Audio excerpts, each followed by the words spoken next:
mà chung mong thời gian qua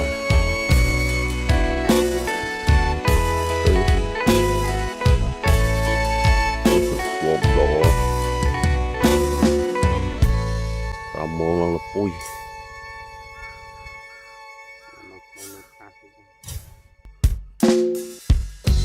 rau tích cực luôn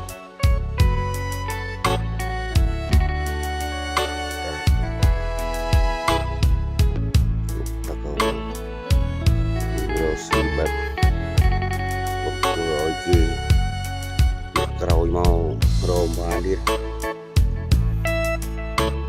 đặt mông chất đậu mông bàn man vô con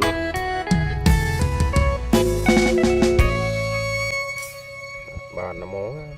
đẹp đâu đặng cả đông rồi ôi dương luôn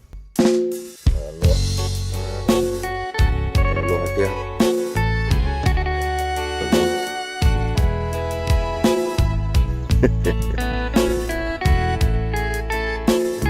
rau con